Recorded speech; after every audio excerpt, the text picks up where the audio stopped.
Hello everyone, good morning सभी लोगों को। हम लोग आज क्या करेंगे, ब्रीथिंग एंड एक्सचेंज का 60 question NCERT line by line है। ये तो हमारा क्या, हम लोग तो जानते हैं हमारा ये दोनों हमारा क्या लंग्स है, डायफ्राम है, प्लूरल मेम्ब्रेन है, अल्वियोली है, प्लूरल फ्लूइड है, ये सब हम लोग तो जानते हैं। सबसे फर्स्ट क्वेश्चन से शुरुआत करते हैं। जल्दी जल्दी आंसर देना। एनसीईआरटी लाइन है द प्रोसेस ऑफ एक्सचेंज। जो ये जो प्रोसेस है कैसा प्रोसेस है, एक्सचेंज कर रहे हैं O2 को कहाँ से, एटमॉस्फेयर से, और CO2 को कहाँ से, सेल से। O2 कितने बार बोले हम लोग, O2 कहाँ से लेते हैं, एटमॉस्फेयर से, और CO2 को हम लोग कहाँ से निकालते हैं, अपने सेल से। तो इस प्रोसेस को हम लोग क्या बोलते हैं, तो ब्रीथिंग बोलते हैं। क्या बोलते हैं, ब्रीथिंग बोलते हैं, याद रहेगा। The process of exchange of O2 from the atmosphere with CO2 produced by the cell is called what. क्या होगा, breathing.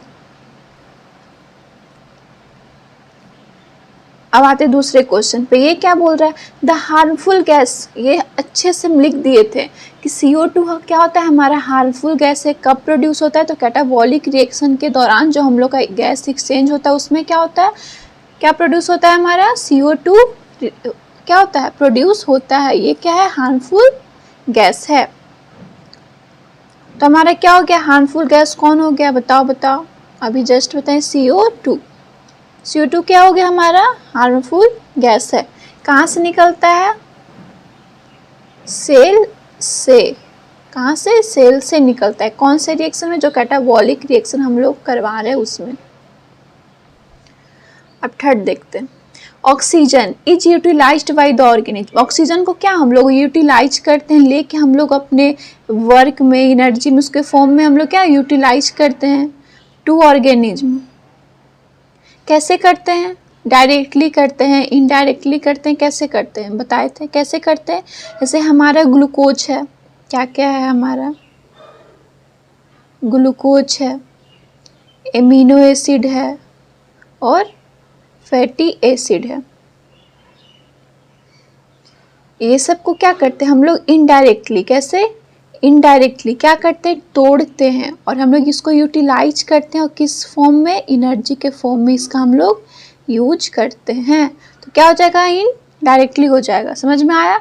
Oxygen is utilised by the organism. Oxygen जो होता है ऑर्गेनिज्म के द्वारा किस तरह से यूटिलाइज्ड होता है, तो इनडायरेक्टली ब्रेकडाउन होता है न्यूट्रिएंट्स का, मॉलिक्यूल का, जैसे ग्लूकोज हो गया, और and derive performing the various activity. और फिर यही हम लोग एनर्जी के रूप में उसको लेते हैं, और अलग अलग एक्टिविटी में उसको हम लोग यूटिलाइज, वो ऑक्सीजन को एनर्जी के रूप में हम लोग क्या करते हैं ऑक्सीजन ही लेते हैं, क्योंकि ऑक्सीजन ही हमारे शरीर में क्या एनर्जी को देता है।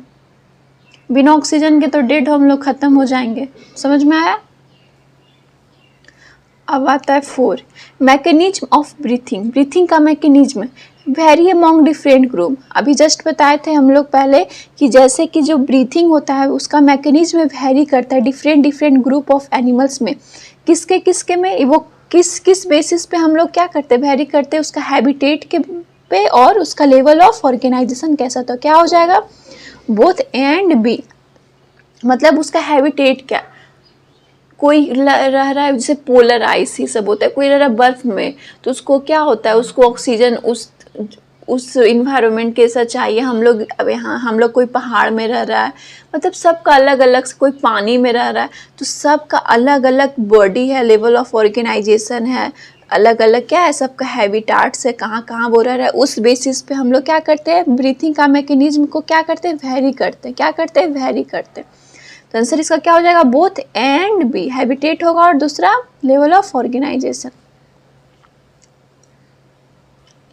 In which of the following gases exchange, मतलब ये in which of the flowing gaseous exchange between O2 मतलब ये कौन सा ऐसा है जो गैसियस एक्सचेंज कर रहा है, मतलब CO2 को निकाल रहा है, O2 को ले रहा है थ्रू द इंटायर, अपने पूरे बॉडी सरफेस से। बताए थे जो पूरे बॉडी सरफेस है, जो एकदम आलसी होता है, मतलब वो ये भी नहीं है कि अगर खाना उधर रखा हुआ है तो हम थोड़ा सा क्या अपने सर को घुमा के खाना खाए, ऐसा नहीं। उस जैसे है वो हिलेगा भी नहीं, जहाँ से उसको जो मिलेगा वो ले लेता है, मतलब ऑक्सीजन को वो ले लेता है अपने पूरे इंटायर बॉडी से। तो वो क्या होता है बताओ, क्या हो जाएगा? स्पॉन्जेज होगा तो हाँ होगा। क्या फ्लैटवर्म होगा? तो हाँ ये भी होगा। सोलेंट्राटा होगा? बताओ होगा, हाँ ये भी होगा। इसको ऑल ऑफ दीजिए। ये सब को हम लोग क्या बोलते हैं? Simple diffusion. कैसे करता है ये सब? सिंपल डिफ्यूजन करता है। कोई इसमें क्या है, एनर्जी इन लोगों का खत्म हुआ? कोई एनर्जी खत्म नहीं हुआ, इंटायर बॉडी से कहीं से भी ऑक्सीजन और CO2 का एक्सचेंज कर लेगा। तो इंटायर बॉडी से कौन कौन करता है? स्पॉन्जेज, फ्लैटवर्म, सोलेंट्राटा। जितना भी लोअर इन्वर्टिब्रेट्स होते हैं ये सब क्या करते हैं? इंटायर बॉडी सरफेस से क्या करते हैं? गैसेस को एक्सचेंज करते हैं। इसको हम लोग सिंपल डिफ्यूजन बोलेंगे। Select the total number of organism following which respire. अब ये इतना में बताओ कि कौन कौन सा ऑर्गेनिज्म है जो पूरे बॉडी से रिस्पायर करता है। सबसे पहले साइकोन होगा? हाँ होगा। पोरीफेरा में ही आता है, स्पॉन्जिला में। स्पॉन्जिला हाँ होगा। एडमेंसिया होगा? बताओ होगा, क्योंकि किसका पार्ट है हमारा? सोलेंट्राटा का है। सोलेंट्राटा क्या था? सिंपल डिफ्यूजन था, तो ये तो होगा। ये किसका है? सोलेंट्राटा का। ये भी होगा। टैनिया होगा? बताओ टैनिया होगा? टैनिया भी होगा। लेसिफर होगा? नहीं होगा, ये ऑर्थोपोडा में आता है, नहीं होगा। पीला होगा? नहीं होगा, क्यों? मोलस्का में आता है। एंटीडोन होगा? नहीं होगा, क्यों? इकानोडर्माटा में आ रहा है। गोर्गोनिया होगा? यस होगा। जेलीफिश होगा? बता। तो कितना हो रहा है बताओ? 6 हो रहा है। 1 2 3 4 5 और 6। कितना? 1 2 3 4 5 और 6। तो किसका इसका आंसर क्या हो जाएगा? सी। इतना जो है क्या करता है? इंटायर बॉडी अपने पूरे बॉडी से क्या करता है? वो रिस्पिरेशन करता है, ब्रीथिंग करता है, गैस को एक्सचेंज करता है। In which of the following skin serves as accessory organ of respiration. बताओ कौन जो है अपने स्किन से ही क्या कर रहा है? रिस्पिरेशन कर रहा है। Easy question. कौन करता है ऐसे? बरसात में घूमते रहता है, बताओ अपने पूरे स्किन से करता है। कौन करता है? फ्रॉग। क्या कौन करता है? फ्रॉग। किससे करता है? अपना मॉइस्ट स्किन से वो क्या करता है? रिस्पिरेशन करता है, मॉइस्ट स्किन से। इसको हम लोग और क्या बोल सकते हैं? Cutaneous respiration. क्या बोल सकते हैं? Cutaneous respiration. फ्रॉग क्या है हमारा? एम्फीबिया है। समझ में आया? स्किन से कौन करता है? फ्रॉग करता है मॉइस्ट स्किन से, और इसको हम लोग क्यूटेनियस रिस्पिरेशन भी बोलते हैं। अब मैच द फॉलोइंग करो।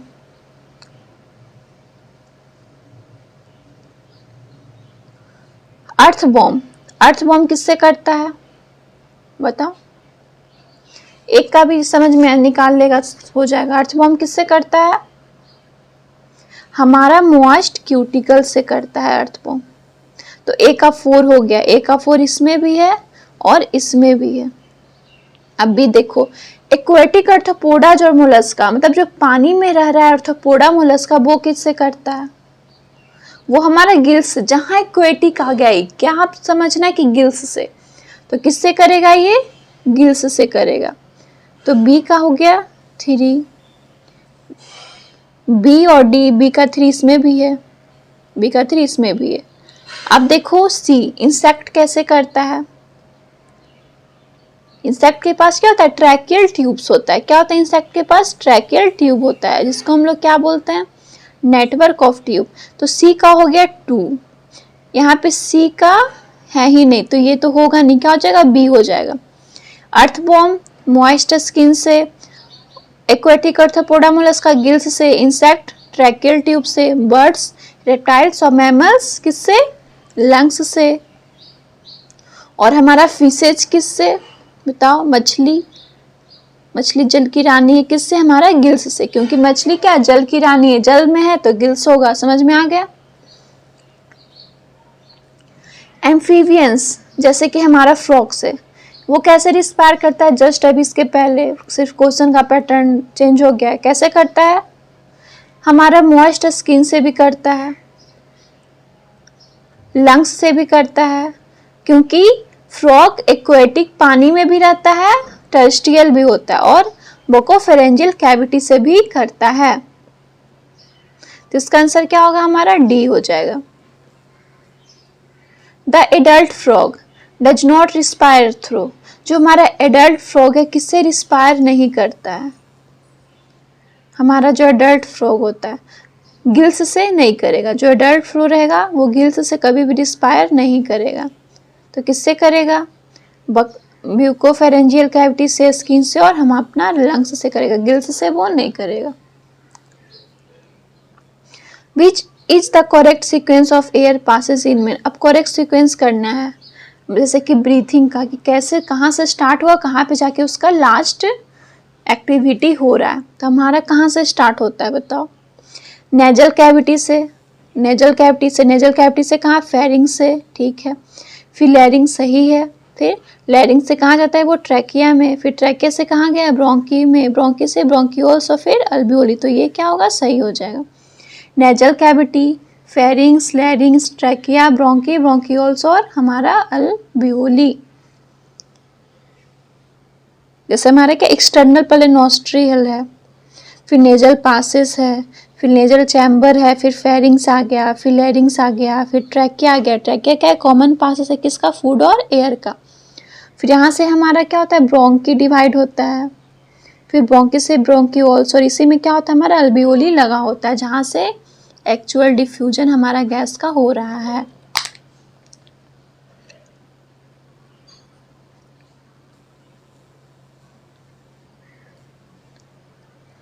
In mammals voice is produce by, बताओ हमारे मैमल्स में वॉइस कहाँ से? अभी हम बोल रहे हैं तो वॉइस कहाँ से प्रोड्यूस हमारा हो रहा है? लैरिंग से। लैरिंग्स को हम लोग और क्या बोलते हैं? साउंड बॉक्स भी बोलते हैं, क्योंकि यहाँ से क्या होता है? हमारा साउंड क्या होता है? प्रोड्यूस होता है। Easy question. Vocal cord occurs in, vocal cord कहाँ पे होता है? कहाँ पे होता है? हमारा लैरिंग्स में, क्योंकि वोकल मतलब बोलने वाला कोड। तो हमारा क्या हो गया? लैरिंग्स में होता है, क्योंकि साउंड बॉक्स सही होता है।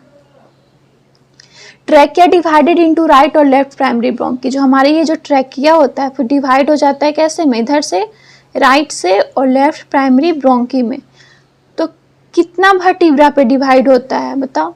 कितने वर्टिब्रा पे वो डिवाइड होता है? तो फिफ्थ वर्टिब्रा पे। कितने पे? फिफ्थ वर्टिब्रा पे वो जाके क्या होता है? डिवाइड होता है, राइट प्राइमरी ब्रोंकी में और लेफ्ट प्राइमरी ब्रोंकी में। Opening of लैरिंग्स into pharynx is guarded right, जो हमारा लैरिंग्स जो होता है वो कहाँ खुलता है? हमारा फेरिंग्स में जाके। तो वहाँ पे कौन गार्डेड करता है? कौन वहाँ पे? कोई तो कंट्रोल कर रहा होगा।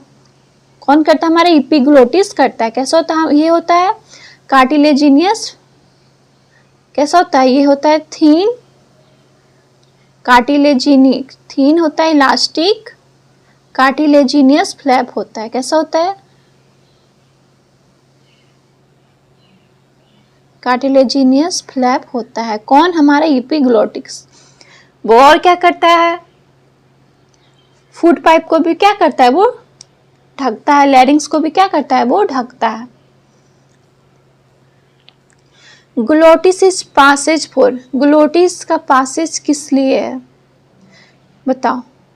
इजी क्वेश्चन है। ग्लोटिस का पासेज किस लिए है? किसके लिए? तो सिर्फ एयर के लिए। किसके लिए है? एयर के लिए। Glottis is the opening in the floor of, glottis किसके फ्लोर पे जाके ओपनिंग होता है? हमारे फेरिंग्स के फ्लोर पे।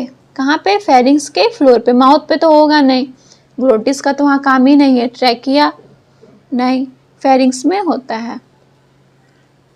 The lungs are protected with the help of, ये बताओ, बहुत अच्छे से बताए थे। लंग्स किससे हमारा प्रोटेक्ट होता है, कौन उसका मदद करता है लंग्स को प्रोटेक्ट होने में?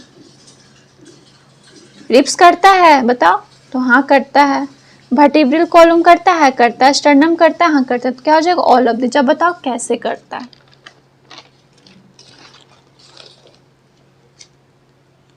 कैसे करता है? हम लोग क्या जानते हैं, हमारा लंग्स सिचुएटेड होता है कहाँ? थोरेकिक चैम्बर में, जो एयर टाइट होता है। क्या होता है? एयर टाइट टाइप का होता है। समझो कि कोई बैग, कोई डब्बा है, उसमें तुम अपने लंग्स को डाल दिए और टाइट कर दिए। जो डॉर्सली किससे होता है? हमारा वेंट्रिकुलर कॉलम। वेंट्रली किससे होता है? हमारा स्टर्नम से। और लेटरली किससे होता है? रिब्स से। और लोअर साइड में हमारा क्या होता है? डायफ्राम होता है। तो किसके किसके हेल्प से वो प्रोटेक्ट है? समझो ये इसका दीवार है चारों तरफ का, तो किससे? ऑल ऑफ दिस से। Which one has the smallest diameter? किसका होता है? इसकी सबसे स्मॉलेस्ट डायमीटर है, तो रिस्पिरेटरी ब्रोंकियल्स का होता है। सबसे स्मॉलेस्ट डायमीटर, जहाँ से हमारा एयर एक्सचेंज हो रहा है। Lining of trachea is made up of, जो हमारा ट्रैकिया का लाइनिंग है किसका बना हुआ है? बताए थे किसका बना हुआ है? स्यूडो स्ट्रेटिफाइड इपिथेलियम का बना हुआ है। किसका? स्यूडो स्ट्रेटिफाइड इपिथेलियम, याद रखना। Epiglottis is made up of, अभी जस्ट बताएं क्या होगा?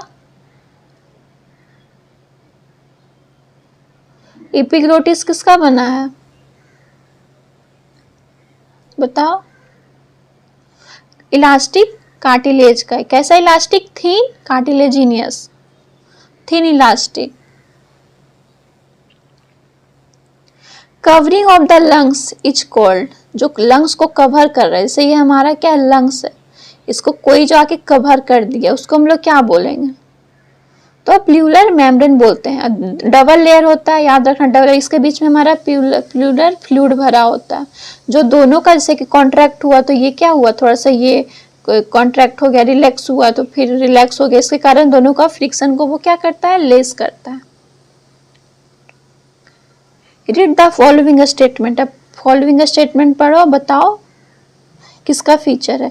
It is double layered and cover the lungs, अभी जस्ट बताएं, इससे तो समझ में आ गया क्या है? क्या है बताओ? बस एक ही लाइन से समझ में आ गया क्या? हमारा प्लूरा है। और क्या करता है? आउटर लेयर किसके कांटेक्ट में होता है? थोरिकिक बाल का, हाँ होता है। फ्लूइड प्रेजेंट होता है दोनों के बीच में, अभी बताएं। इनर लेयर किसके कांटेक्ट होता है? हमारे लंग्स में, जैसे कि ये लंग्स है और ये इसको डबल लेयर से क्या किया? क्लोज्ड कर दिया। आउटर लेयर किसके कांटेक्ट में आ जाएगा? थोरिकिक वाल का। इनर लेयर किसके कांटेक्ट में? लंग्स में। और दोनों के बीच में फ्लूइड है, तो चारों तो स्टेटमेंट चारों सही है। तो क्या महाराज किसका है? प्लूरा का है, ये तो पता है। The part of starting with the external nostril, जो पार्ट हमारा है जहाँ से कहाँ से स्टार्ट होता है? एक्सटर्नल नॉस्ट्रिल से up to the terminal bronchiole तक, जो हमारे एक्सटर्नल नॉस्ट्रिल से लेकर टर्मिनल ब्रोंकियोल्स तक का हमारा रहता है, उसको हम लोग कौन सा पार्ट बोलते हैं? कौन सा पार्ट बोलते हैं? हम कंडक्टिंग पार्ट बोलते हैं, क्योंकि हमारा टर्मिनल एक्सटर्नल नॉस्ट्रिल से टर्मिनल ब्रोंकियोल्स तक कोई भी एयर का एक्सचेंज हो ही नहीं रहा है, बस वो क्या कंडक्ट रास्ता उसको दे रहा है पास होने के लिए, तो क्या कंडक्टिंग पार्ट हो गया। फिर यही जो टर्मिनल थिन टर्मिनल ब्रोंकियल्स होता है, फिर इसके पास नंबर ऑफ वेरी थिन क्या होता है? इरेगुलर वॉल्ड होता है, किसके जैसा? वास्कुलराइज्ड बैग जैसे, इसको हम लोग क्या बोले? अल्बियोली बोले। यहाँ पे फिसा के फिर क्या हुआ? गैस एक्सचेंज हुआ। तो एक्सटर्नल नॉस्ट्रिल से लेकर टर्मिनल ब्रोंकियल्स तक हम लोग क्या बोलेंगे? कंडक्टिंग पार्ट बोलेंगे। किसका? रिस्पिरेटरी सिस्टम का। रिस्पिरेटरी और exchange part of the respiratory system consist of, जो हमारा रिस्पिरेटरी हो रहा है और एक्सचेंज पार्ट हो रहा है, मतलब O2 और CO2 का, तो किसके किसके कंसिस्ट में रहता है? अल्बियोली और उसका डक्ट। ब्रोंकी करेगा नहीं करेगा तो कंडक्टिंग पार्ट है, ब्रोंकियोल करेगा नहीं, ये तो कंडक्टिंग पार्ट है। ये सब क्या हमारा कंडक्टिंग पार्ट है। ये हमारा मेन क्या है? यहाँ से एक्सचेंज होता है।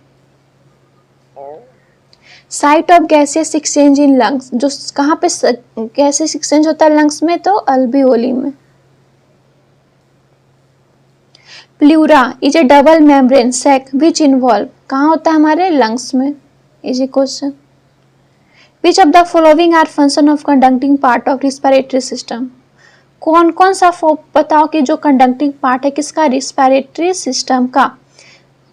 Removal of foreign particles from incoming air, हाँ है, ये भी तो है, जो रिमूव करता है किसको, फॉरेन पार्टिकल्स को अगर उसके साथ आता है तो, जो एक्सटर्नल नॉस्ट्रिल में नेजल पासेस में छोटा छोटा एयर होता है।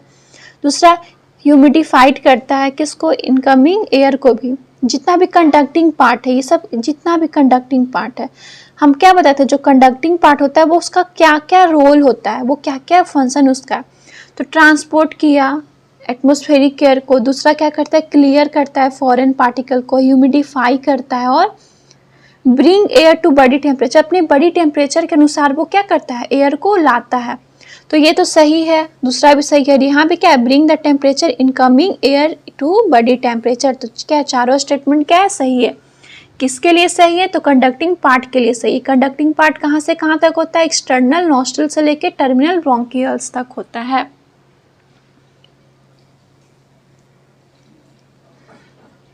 Is the site of actual diffusion of O2 CO2 between blood और एटमॉस्फेरिक एयर, बताओ क्या होगा, इजी क्वेश्चन ये भी। अल्वियोली और एयर डक्ट, यहीं पे क्या होता है, सिर्फ एयर एक्सचेंज होता है। Even when air being absent, अगर एयर बीइंग क्या एब्सेंट हो गया, the human trachea does not collapse due to the presence of, किसके प्रेजेंस में जो है ह्यूमन का ट्रैकिया जो कोलैप्स नहीं करेगा, किसके कारण, किसके प्रेजेंस के कारण, तो कार्टिलेजिनियस रिंग के कारण। The chamber form dorsally by the vertebral column, ventrally, जो हमारा जो चैम्बर है डॉर्सली किस होता है, वर्टिब्रल कॉलम से, वेंट्रली होता है स्टर्नम से, लैटरली होता है रिब्स से, और लोअर साइड में क्या होता है हमारा डोम शेप्ड क्या होता है, डायफ्राम होता है नीचे से ऐसे। तो उसको हम लोग क्या बोल दिए, ये जो हमारा चैम्बर, इसको चैम्बर को क्या बोले, एब्डोमिनल चैम्बर बोलेंगे, नहीं बोलेंगे, एब्डोमेन का कुछ है यहाँ पे नहीं है। क्रैनियल चैम्बर बोलेंगे, नहीं बोलेंगे। पल्विक चैम्बर बोलेंगे, नहीं, क्या बोलेंगे, थोरेकिक चैम्बर।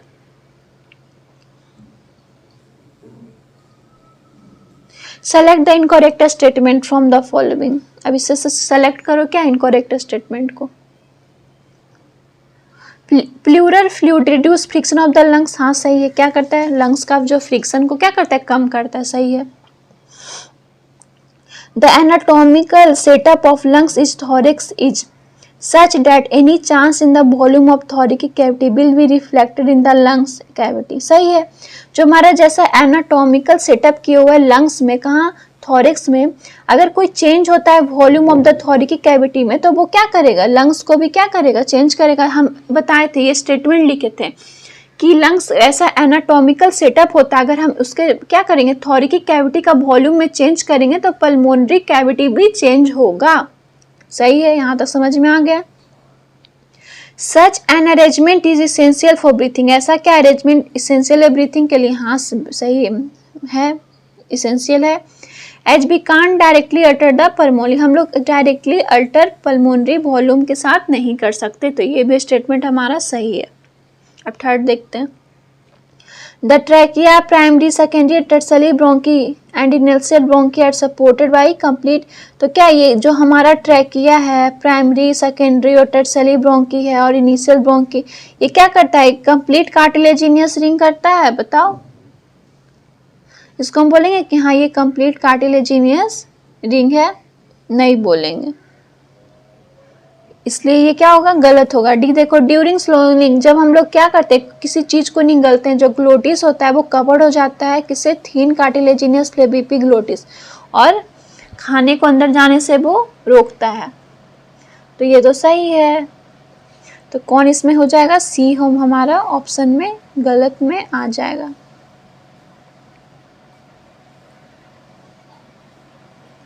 ड्यूरिंग इंस्पिरेशन मतलब क्या समझे, इंस्पिरेशन मतलब क्या समझे हम लोग, हवा को अंदर लिए, कहाँ से, एटमॉस्फेयर से।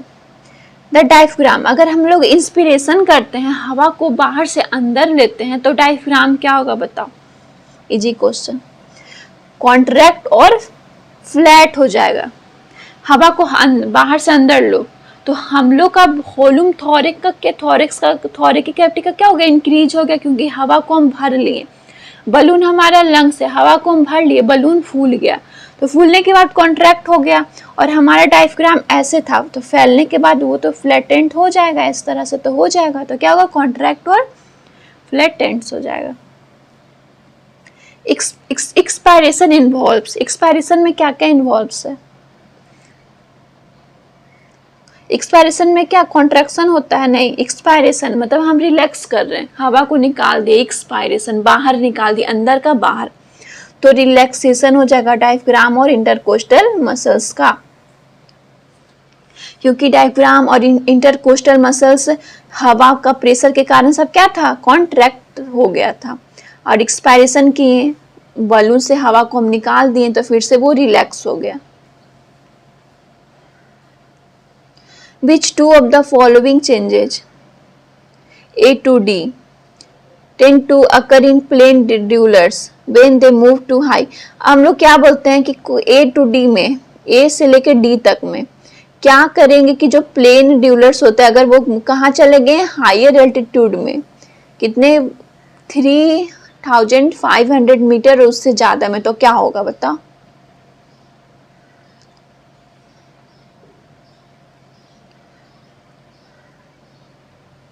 Increase in red blood cell, red blood cell का साइज कभी इंक्रीज होगा, नहीं होगा, ये तो ऐसे ही गलत है। Increase in red blood cell production, हाँ प्रोडक्शन इंक्रीज हो सकता है, सही है।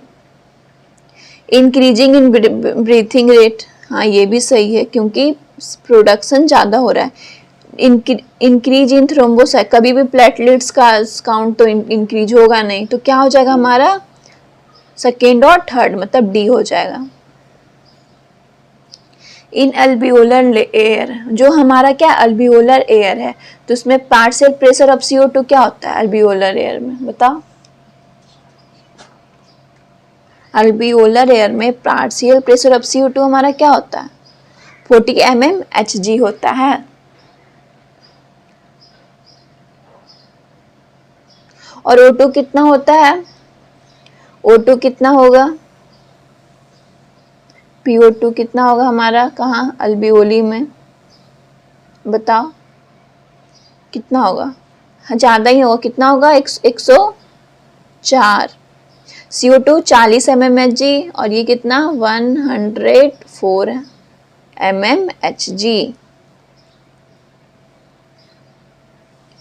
Arrange the following step of respiration properly, मतलब अब रिस्पायरेशन का तुमको प्रॉपर्ली अच्छे से अरेंज करना है, कैसे कैसे उसका कौन सा स्टेप है, तो पहले देखते हैं।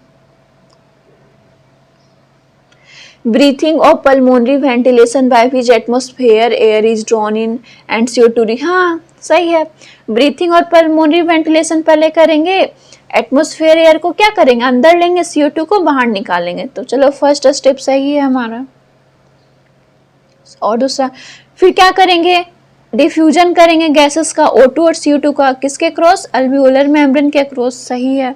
फिर ट्रांसपोर्ट करेंगे गैस को किसमें, ब्लड में, सही है। फिर क्या करेंगे, डिफ्यूजन करेंगे O2 and CO2 between blood और टिश्यू में, सही है। फिर क्या करेंगे, अब यही O2 को क्या करेंगे, यूटिलाइज करेंगे कैटाबॉलिक रिएक्शन करके, और क्या देगा हमको, रिलीज करेगा, और CO2 को रिलीज कर देगा, तो इसका ऑप्शन क्या हो जाएगा, 1 2 3 4 5। पहले क्या किए, हवा को लिए, CO2 को निकाल दिए, अब हवा को लेने के बाद क्या किया, डिफ्यूजन करवा दिए, किसमें, O2 और CO2 में, कहाँ है, क्रॉस अल्वियोलर मेम्ब्रेन के क्रॉस।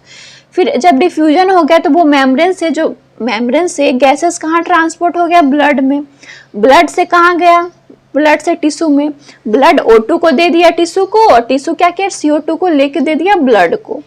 अब ये यूटिलाइजेशन हम लोग चला गया हमारे टिश्यू में, तो हमारा टिश्यू O2 को क्या करेगा, कैटाबॉलिक रिएक्शन करके क्या करेगा, O2 को यूटिलाइज करेगा और CO2 को वो निकाल फेंकेगा। Expiratory muscles contract at the time of, जो हमारे एक्सपायरेटरी मसल्स है किस टाइम पर वो जाके कॉन्ट्रैक्ट होता है, कॉन्ट्रैक्ट मतलब फैलता है। तो अगर हम फोर्सफुल एक्सपायरेशन करते हैं, तो अगर हम फोर्सफुल एक्सपायरेशन करें, मतलब जितना हमारे लंग्स में CO2 है उससे ज़्यादा हम फोर्स करके क्या कर रहे हैं, उसको निकाल रहे हैं, तो अगर फोर्सफुल एक्सपायरेशन करते हैं तो हमारा इस एक्सपायरेटरी मसल्स क्या होगा, हमारा कॉन्ट्रैक्ट हो जाएगा। Which of the following statement is correct. कौन सा फॉलोइंग स्टेटमेंट है जो करेक्ट है, बताओ। Inspiration is an active process, first ही तो सही है। हाँ, इंस्पायरेशन क्या एक्टिव प्रोसेस है, फर्स्ट ही तो सही है। गैसियस एक्सचेंज बिटवीन, जो गैसियस एक्सचेंज हो रहा है किसके बिटवीन, ब्लड से और अल्बियोलर एयर से अक्रॉस किसमें, रिस्पायरेटरी मेम्ब्रेन में, किससे अकर होता है, तो हमारा डिफ्यूजन, ये तो डिफ्यूजन हो रहा है। On an average a healthy human breathe how many times per minute, एक एवरेज का हम बता रहे कि जो हेल्दी ह्यूमन बींग्स है कितने टाइम पर मिनट वो क्या करता है, ब्रीथ करता है, तो 12 to 16 टाइम्स पर मिनट, ये तो सबको याद होगा कितना, 12 to 16 times per minute. We can increase the strength of inspiration, हम लोग क्या करते हैं, इंस्पायरेशन का स्ट्रेंथ जो हम लोग इंक्रीज भी करते हैं, और expiration by the help of additional muscle, जैसे हम लोग योगा करते हैं तो क्या जोर से क्या करते हैं, इंस्पायरेशन करते हैं, तो ओम का उच्चारण लेके जोर से इंस्पायरेशन करते हैं, तो क्या हम लोग थोड़ा सा उतना स्ट्रेंथ कुछ मिनट तक तो हम लोग इंस्पायर में रहते हैं, इंस्पायरेशन के पोजिशन में, तो जो उस टाइम हमारा जो स्ट्रेंथ लगता है वो एडिशनल मसल्स के कारण लगता है। तो कौन सा एडिशनल मसल, तो कौन हमारा हो गया, एब्डोमेन का, जो एब्डोमेन का मसल्स होता है वो क्या करता है, हेल्प इसमें करता है। अब मैच द फॉलोइंग देखो, टाइडल वॉल्यूम, बताओ पहले बताओ टाइडल वॉल्यूम था क्या, बहुत अच्छे से समझाया था। टाइडल वॉल्यूम क्या था, volume of a air inspired और एक्सपायर्ड ड्यूरिंग नॉर्मल, वो वॉल्यूम एयर का जो हम लोग नॉर्मल क्या करते हैं, इंस्पायर कर रहे हैं और एक्सपायर्ड कर रहे हैं, इसका अप्रोक्स कितना वॉल्यूम था, 500 था। और एक हेल्दी में जो होता है वो इंस्पायर और एक्सपायर कितना अप्रोक्सीमेटली कर सकता है, 6000 to 8000, 12 से मल्टीप्लाई करेंगे हर एक मिनट में, तो 6000 से लेके 8000 तक। तो टाइडल वॉल्यूम का कौन सा आंसर होगा, बताओ। ड्यूरिंग नॉर्मल रिस्पायरेशन, तो इसका हो जाएगा हमारा ई किस में है, सभी में। अब inspiratory reserve volume, inspiratory reserve volume का मतलब क्या होता है, जो एडिशनल वॉल्यूम है एयर का। एक पर्सन कैन इंस्पायर, मतलब कोई पर्सन फोर्सिबल इंस्पायरेशन कर रहा है, मतलब उसको खींच रहा है, फोर्स लगा के इंस्पायरेशन कर रहा है, तो उसका एवरेज कितना हो गया, जितना 2500 से लेके 3000 ml तक। तो IRV में क्या हो जाएगा हमारा, देखो additional volume of air a person can inspire forcible inspiration, तो IRV का हमारा क्या हो जाएगा, बी। अब एक्सपायरेटरी रिजर्व वॉल्यूम में फोर्सिबल एक्सपायरेशन करेगा, अब बताओ इसमें क्या होगा, फोर्सिबल एक्सपायरेशन 3 का हो जाएगा जी, इसका डी होगा। 4 का क्या हो जाएगा, रेसिडुअल वॉल्यूम, 4 का रेसिडुअल वॉल्यूम में क्या होता है, मतलब कोई भी वॉल्यूम है रिमेनिंग वो बच गया कहाँ हमारा, लंग्स में, मतलब फोर्सिबल एक्सपायरेशन भी किए, हम जोड़ लगा के एक्सपायरेशन भी कोशिश की कि मेरे अंदर जितना क्या है CO2 उसको निकाल दे, उसके बाद भी कुछ रिमेनिंग लंग्स में हमारा बच गया, तो उसको रेसिडुअल वॉल्यूम बोलते हैं। तो उसका एवरेज कितना होता है, 1100 ml से 1200, तो रेसिडुअल का क्या हो जाएगा, देखो रिमेनिंग लंग्स में फोर्सिबल एक्सपायरेशन, 4 का सी। इंस्पायरेटरी रिजर्व कैपेसिटी, अब इंस्पायर करने का रिजर्व कैपेसिटी कितना था, एगो तो फोर्स करके हम इंस्पायर किए, एगो नॉर्मल इंस्पायर किए, तो 5 का क्या हो जाएगा हमारा, डी। और फिर आता है वाइटल कैपेसिटी, वाइटल कैपेसिटी में क्या हो जाएगा, ए। इसमें क्या होता है, टाइडल वॉल्यूम और inspiratory reserve volume and expiratory reserve volume तीनों मिल जाता है। अब टोटल लंग कैपेसिटी, तो जितना वाइटल कैपेसिटी और जितना रेसिडुअल वॉल्यूम है, समझ में आ गया। ये तो अच्छे से एक बार देख लेना, ये और ये टाइडल वॉल्यूम का कितना होता है, ये बताए थे, ऐसे कितना होता है, 500 ml ऑफ एयर। तो फर्स्ट का क्या होगा, फर्स्ट का हमारा हो जाएगा सी। अब इंस्पायरेटरी रिजर्व वॉल्यूम तो कितना हो जाता है, 2500 से 3000 ml, फिर आया एक्सपायरेटरी रिजर्व वॉल्यूम 1000 से 1100।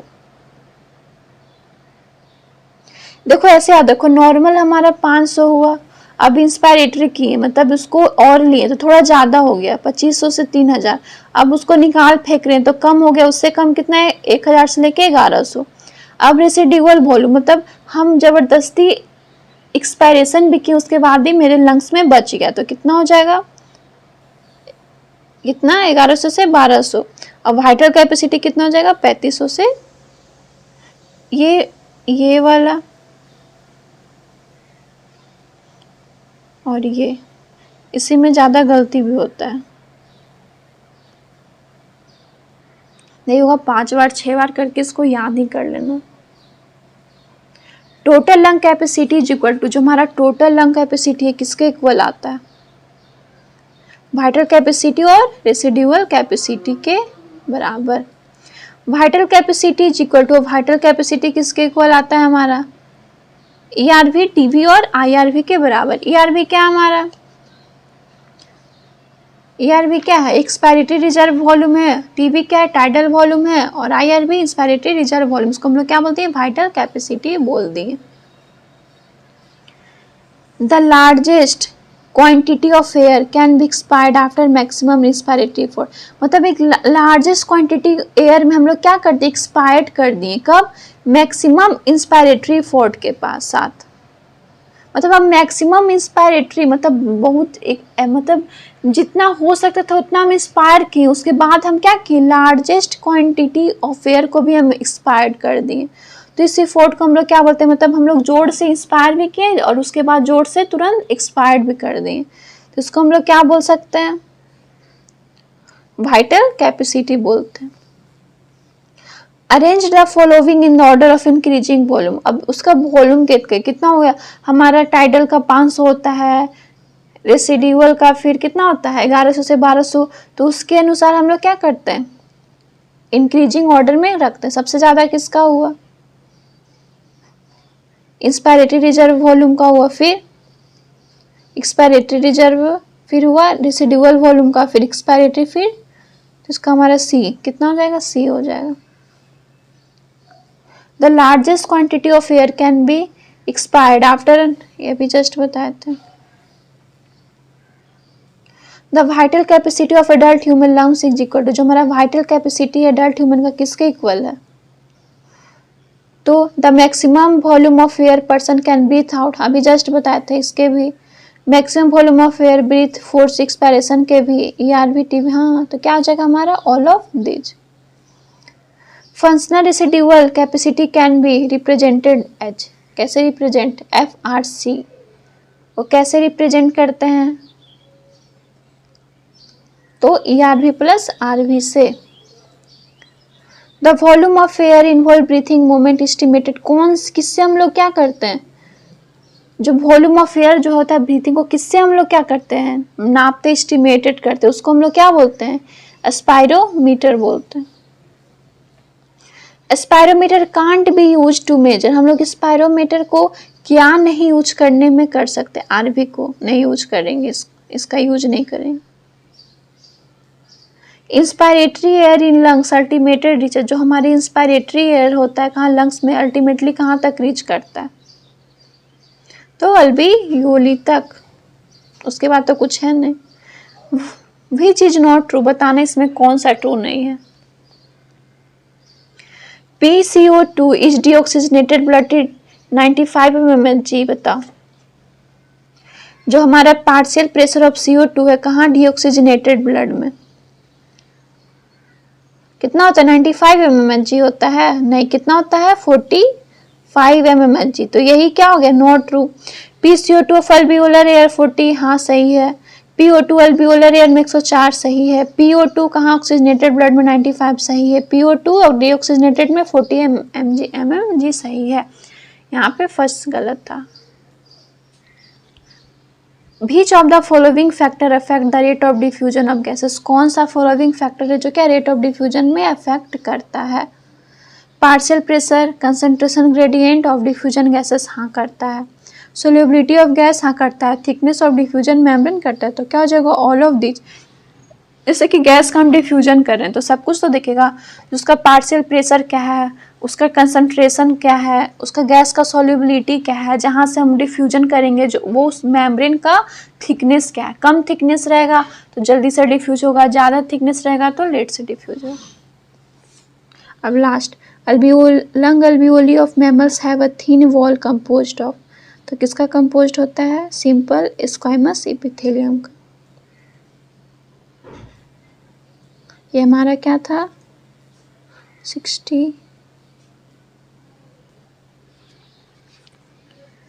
ये हमारा क्या था 60 क्वेश्चन कंप्लीट।